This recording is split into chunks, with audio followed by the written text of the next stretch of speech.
और अब बात उत्तर प्रदेश में धर्मांतरण के काले खेल की, जिसमें अब छांगुर को लेकर कई खुलासे होते जा रहे हैं। नए खुलासे के मुताबिक एटीएस की जांच में अब पूरे मामले का एक और मास्टरमाइंड होने की बात सामने आई है। और ये छांगुर का असली आका कौन है और किसके ऑर्डर से छांगुर हर काम करता था, ये रिपोर्ट आपको जरूर देखनी चाहिए।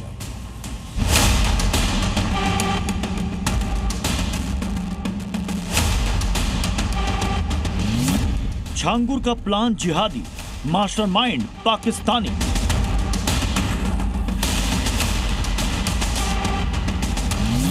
धर्मांतरण के खेल में असली आका कौन?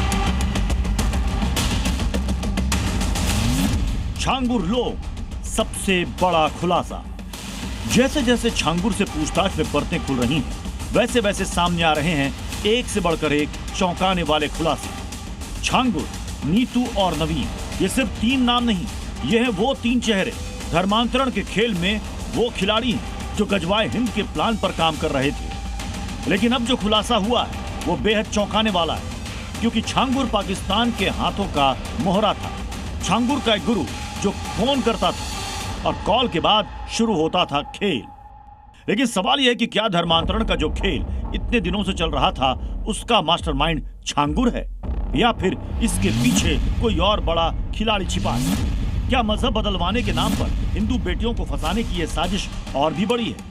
क्या छांगुर पर जो नए खुलासे हुए हैं वो चौंकाने वाले हैं?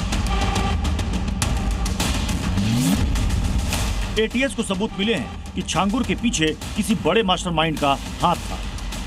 यानी छांगुर खुद फैसला नहीं लेता था, वो किसी के इशारे पर काम कर रहा था। एटीएस की जांच में सामने आया है कि छांगुर को बाहर से फोन आते थे, फोन पर हुक्म मिलता और वो वही करता।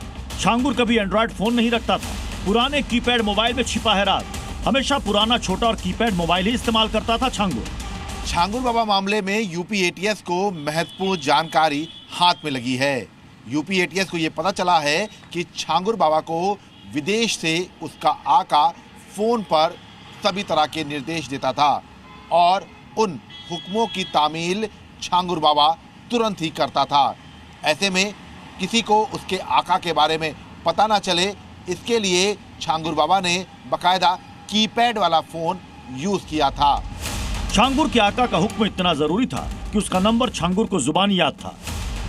छांगुर का आका हफ्ते में एक बार फोन करता था, कहता था हुक्म और छांगुर कहता था तामील।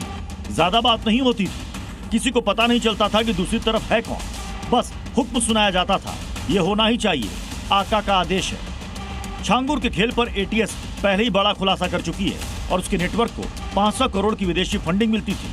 धर्मांतरण के इस खेल को छांगुर और उसका गैंग चला रहा था। खुलासा हुआ है कि हिंदू लड़कियों को जाल में फंसाने के लिए कलेक्शन सेंटर और बुटीक का इस्तेमाल करता था। चैरिटेबल ट्रस्ट की आड़ में धर्मांतरण का प्रोजेक्ट चलाता था। दुनिया की आंखों में धूल झोंकने के लिए चैरिटेबल ट्रस्ट के जरिए दीन दुखियों का हमदर्द भी बना हुआ था।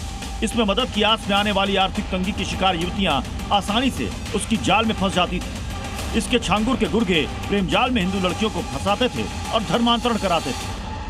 धर्मांतरण का यह खेल पिछले 15 सालों से चल रहा था, लेकिन अब छांगुर का पाप का घड़ा फूट चुका है। उसका गजवाए हिंद का सपना मिट्टी में मिल चुका है। ब्यूरो रिपोर्ट, जी मीडिया। छांगुर के धर्मांतरण के खेल में होने वाले खुलासों के बीच एक और खुलासा हुआ छांगुर के दुबई कनेक्शन को लेकर, जिसमें सामने आया कि छांगुर और जलालुद्दीन धर्मांतरण के लिए दुबई से ट्रेनर बुलवाता था।